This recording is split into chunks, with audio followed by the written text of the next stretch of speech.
Olá, muito bom dia a você, visitante ou assinante desse canal. Eu espero que você volte sempre por aqui. Deixe sempre suas opiniões, comentários e a sua participação é muito importante para mim. Eu venho aqui mais uma vez falar de um assunto que eu já tenho comentado sobre ele algumas vezes, que é sobre a situação que nós estamos passando hoje, que nós estamos vivendo hoje, que, ao que tudo indica, são os últimos dias dessa humanidade como nós a conhecemos sobre essa terra. Tanto biblicamente quanto politicamente está ficando muito claro que essa é a nossa realidade de hoje.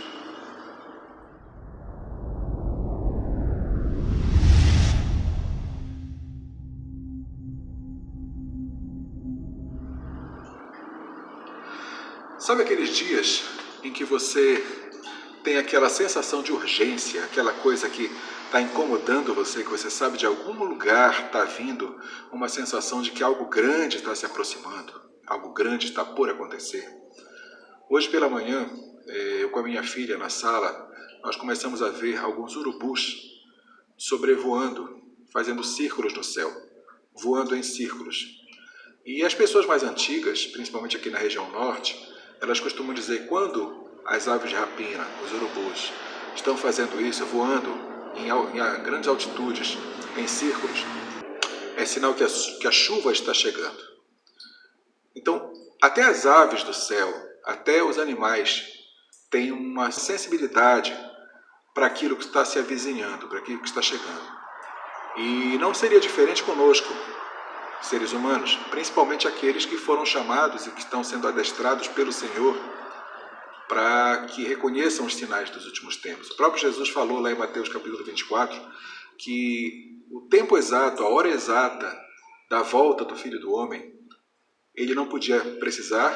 Na verdade, nem os anjos sabiam, somente o Pai que está no céu tinha conhecimento disso. É lógico que Jesus já está lá, desde o dia que ele voltou para a presença do Pai. Então, atualmente, nesse exato momento, eu sei que Jesus sabe o dia que ele vai voltar. Naquele momento, quando ele falou isso para os discípulos, ele ainda não tinha voltado para o céu, ainda não tinha sido assunto aos céus, não estava glorificado. Então, naquele momento, ele realmente não tinha a consciência plena da divindade.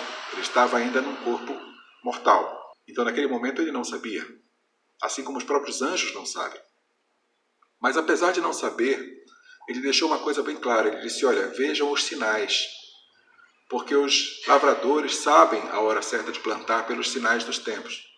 Os pescadores sabem a hora, o momento certo de pescar pelos sinais dos tempos, da maré, do tempo, da lua, das estrelas. Então, reconheçam também os sinais que estão ao seu redor, porque vão haver guerras, rumores de guerras, pestes, fomes, problemas em toda a face da terra. E isso é o princípio das dores. Quando começar essas primeiras contrações da mulher que está em trabalho de parto, saibam que está próximo o momento de nascer, esse novo tempo do reino de Deus. Eu tenho sentido que nunca houve uma evidência tão forte de que esse tempo chegou como agora. Todas as peças estão se encaixando, todas, absolutamente todas.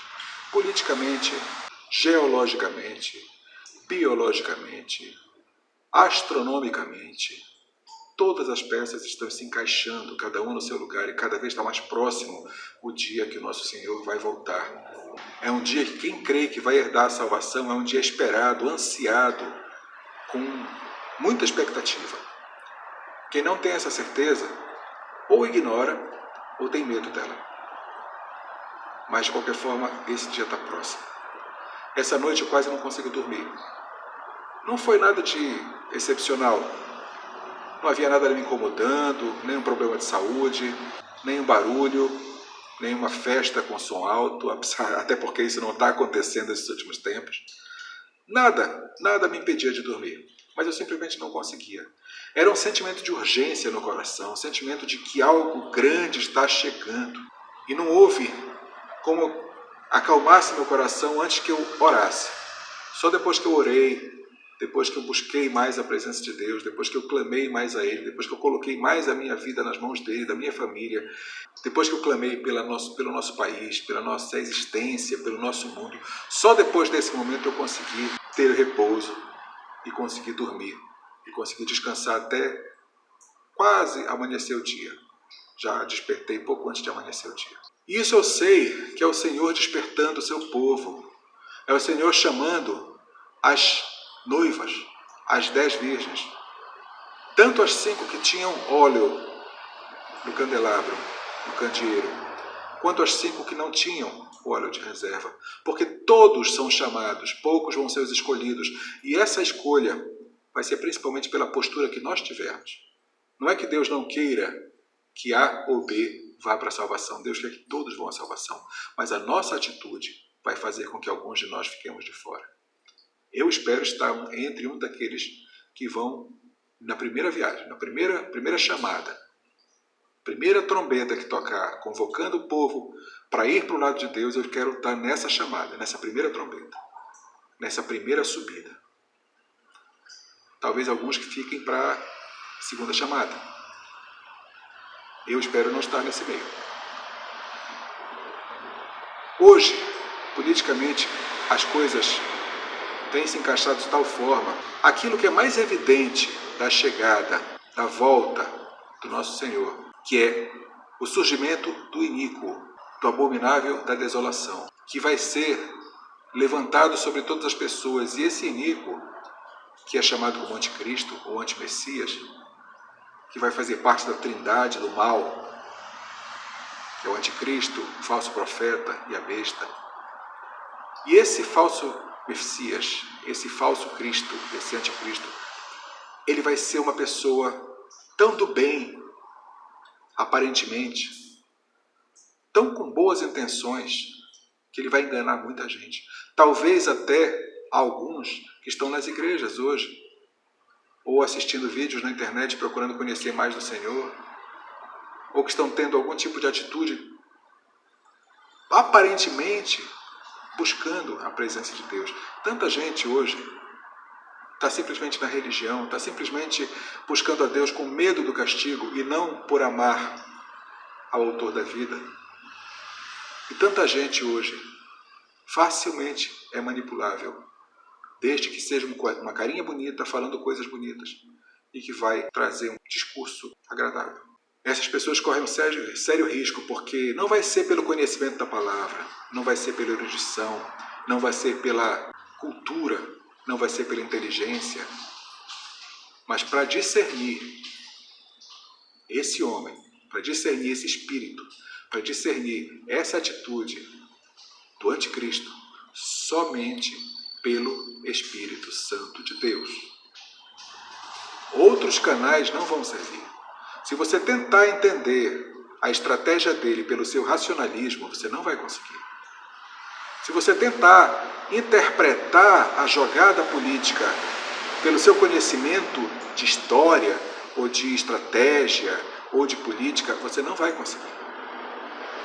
Através desse tipo de instrumento, você não vai conseguir se livrar de ser enganado. Você só vai se livrar de ser enganado se o Espírito Santo de Deus estiver na sua vida, orientando seus passos e pensamentos e a sua visão. Senão você não vai conseguir. Hoje o que está acontecendo no nosso mundo? Nós estamos preparando um mundo onde quem se levantar como líder global vai ser onisciente, vai ser onipotente e praticamente onipresente. Como é que ele vai conseguir isso? Através da tecnologia. Porque saber de todas as coisas, somente nosso Deus sabe, mas alguém que controle um banco de dados, que tenha informação sobre cada indivíduo sobre a face da Terra, e com a facilidade que a internet faz isso, centralizando as informações de todos num lugar só, a pessoa vai ter condições de ser onisciente, vai saber de todas as coisas, vai conhecer tudo que tem para se conhecer. Onipotente, porque todos os países vão entregar seus poderios militares na mão desse novo governante, que tantos líderes já têm anunciado que ele vai chegar. A rainha da Inglaterra recentemente deu um discurso falando que é necessário que haja um líder global que vai liderar acima dos líderes que já existem hoje. O presidente dos Estados Unidos, já no tempo do George Bush, já foi falado que é necessário que haja uma nova ordem mundial. A cédula de $1 americano tem lá o selo da República, com aquela pirâmide, com o olho que tudo vê, com a frase Novo Ordus Seclorum, nova ordem dos séculos, ou nova ordem mundial. 14 de maio agora, esta semana que vai entrar, o sumo pontífice da Igreja Católica, o Papa, Cardeal Gregório, sei lá, o argentino, que é Papa, que adotou o nome de Francisco. Agora, dia 14 de maio, ele iria ter uma reunião para anunciar algumas coisas, entre elas, um possível líder global. Essa reunião foi alterada, foi adiada por causa da pandemia, por causa da quarentena. Foi adiada para daqui a alguns meses, mas ainda vai existir. O dia 14 de maio seria altamente simbólico para que isso acontecesse, porque é o dia que o Estado de Israel foi restabelecido depois da Segunda Guerra Mundial, 14 de maio de 1948. Agora estaria fazendo 72 anos. A palavra de Deus lá em Salmos diz que uma geração dura de 70 a 80 anos. Ou seja, uma geração, para você saber, a geração dos meus pais, a geração dos meus avós, a minha geração, uma geração, biblicamente, tem uma duração de 70 a 80 anos. Isso está no livro de Salmos, pode pesquisar. E o Senhor Jesus falou sobre a videira. A videira é um símbolo da nação de Israel. E Jesus falou claramente, quando essa videira for restabelecida nos seus ramos, nos seus galhos, não passará essa geração antes que aconteçam essas coisas. Israel foi estabelecido dia 14 de maio de 1948, 72 anos. Se Jesus disse que não passaria uma geração sem que acontecessem as coisas do tempo do fim, nós estamos com 72 anos, a geração tem de 70 a 80 anos. Nós estamos exatamente no período da geração em que a videira foi restabelecida. Nós estamos dentro desse prazo. Ainda temos cerca de 8 anos para finalizar a geração com 80 anos. Ou seja, até 2028. Eu creio que não vai esperar tudo isso. Eu creio que antes disso, talvez daqui a 2, 3 anos, nós já estejamos vendo as coisas acontecerem. Mas é fato que nós estamos na geração que Jesus falou, do restabelecimento da videira, que não acontecia desde os tempos que ele esteve aqui, porque depois que Jesus foi assunto aos céus, a videira foi espalhada sobre a face da terra, a dispersão dos judeus sobre todo o mundo, e eles só voltaram a se reunir na Terra Prometida agora, em 1948, quando a ONU decretou a criação do Estado de Israel, que tem sido perseguido e massacrado pelos vizinhos desde então. Não tem sido deixado em paz em nenhum momento, desde 1948, 72 anos. Exatamente no dia 14 de maio, o Papa da Igreja Católica convocou essa reunião, que foi adiada por causa da pandemia, mas vai acontecer ainda. E é muito provável que um nome apareça nessa reunião. Esse nome vai ser do anticristo? Não sei. Algumas pessoas cogitam que talvez fosse o bilionário Bill Gates, William Gates, dono da Microsoft. É uma cogitação forte por causa da participação política e da tecnologia que ele tem. Não se sabe se vai ser ele. Não se sabe nem se vai surgir um nome nessa reunião, nesse dia que o Papa vai fazer esse pronunciamento. Talvez apareça, talvez não. Talvez seja já o anticristo, talvez não. O Papa não é o anticristo. Talvez, se ele tiver uma participação nesse momento, seja de falso profeta, mas não de anticristo, porque o anticristo não vai ser um sacerdote, não vai ser um líder religioso. O anticristo vai ser um político. O sacerdote é o falso profeta. Então, se vai acontecer esse anúncio na próxima reunião, não sei. Dia 14 de maio agora não vai ser, é a data profética, é a data simbólica que foi descartada, mas de qualquer forma, o projeto continua em andamento. Esse líder mundial está pronto para ser elevado à condição que eles estão preparando, de líder mundial. E a palavra fala claramente desses passos.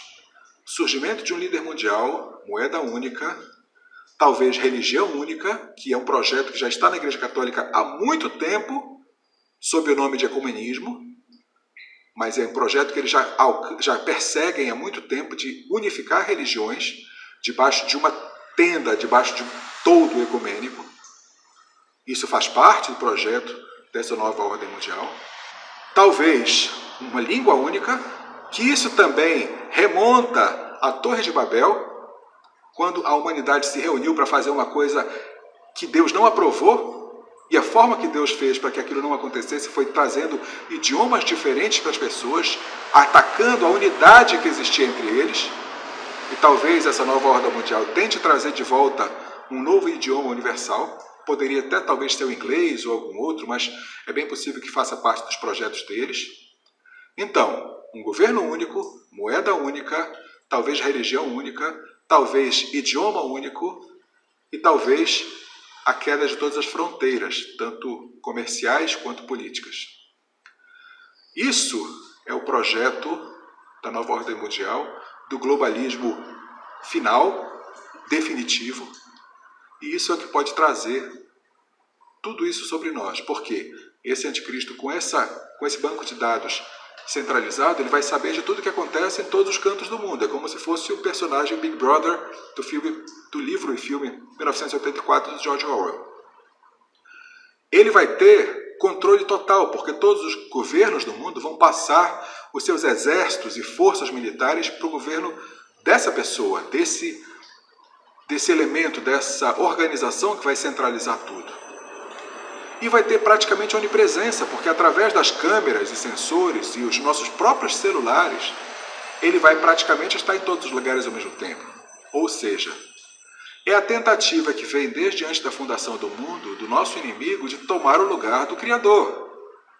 Isso não é nada novo, isso não é novidade nenhuma. Ele sempre quis isso desde antes da fundação do mundo, tomar o trono do Criador. E o outro passo que vai ser muito importante para que isso aconteça vai ser a reconstrução do templo em Jerusalém, do templo judaico, do templo de Salomão em Jerusalém, que já está em processo, já está praticamente com um projeto todo elaborado para que isso aconteça muito rapidamente, assim que seja feito o famoso plano de paz dos 7 anos de paz entre Israel e Palestina, que é praticamente o que está sendo alinhavado, porque vai haver um plano de trégua, de paz, durante 7 anos. Nesse plano de paz vai ser autorizado que Israel volte a construir o seu templo no local original, onde o rei Salomão fez, no tempo do livro de Crônicas. E isso vai ser um dos maiores sinais de que tudo se concluiu, que tudo está pronto para acontecer. E sobre nós vai vir a parte da perseguição, porque nós vamos ter obrigações que nós hoje não temos. Se hoje nós estamos com obrigações que nós não desejamos, como ficar confinados em casa, não podemos andar, não podemos comprar, não podemos vender, não podemos fazer, e até agora sem falar, porque já tem leis tentando nos calar, até nos canais digitais que nós ainda temos a nosso dispor, que é a nossa última fronteira, até essa está sendo feitas tentativas de nos calar. Então, nós vamos ter todo esse controle sobre nós e nós vamos ter aquela escolha impossível de ser feita entre ficar do lado do nosso Criador e da Palavra de Deus ou embarcar no que esse novo mundo vai nos oferecer.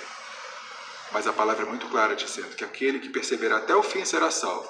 Ou seja, se você não perseverar, se você cair na cilada dessa nova ordem mundial, você pode perder a própria salvação. Isso é muito sério. Isso põe em jogo a nossa vida eterna, a eternidade com Deus ou longe dele. E o pior castigo que existe é ser enviado para longe da presença de Deus. Foi o castigo que Deus deu para Adão e Eva, serem mandados para fora da presença de Deus. Foi o castigo que Deus deu para Caim, depois de matar o seu irmão Abel. É o castigo que Deus dá, mais severo, para quem faz aquilo que não é reto aos olhos dele. Mas aquele que faz aquilo que é reto aos olhos de Deus ganha o presente dado a Enoque e a Elias de serem arrebatados dessa terra para a presença do Pai sem passar pela morte. E assim como Enoque, assim como Elias, no dia que o arrebatamento vier, os que estiverem fiéis vão passar por essa experiência também. Não vão ter que enfrentar a morte para poder encontrar o Senhor. E outros vão passar pelo portão da morte para chegar até o Senhor. Mas o importante é chegar ao Senhor. O importante é o nosso destino. Não é a maneira como nós chegamos até lá. O importante é o nosso destino. Vamos permanecer fiéis e atentos. Atentos aos sinais dos tempos. Porque já passou o tempo de ficar indo por caminhos tortuosos, pelas portas largas, pelos caminhos largos. É hora de entrar pelo caminho estreito, que é difícil, que é pesado, mas o final dele é a salvação. Vamos ficar atentos. Em nome de Jesus, vamos permanecer fiéis e atentos a tudo que está ao nosso redor, porque o Senhor está às portas.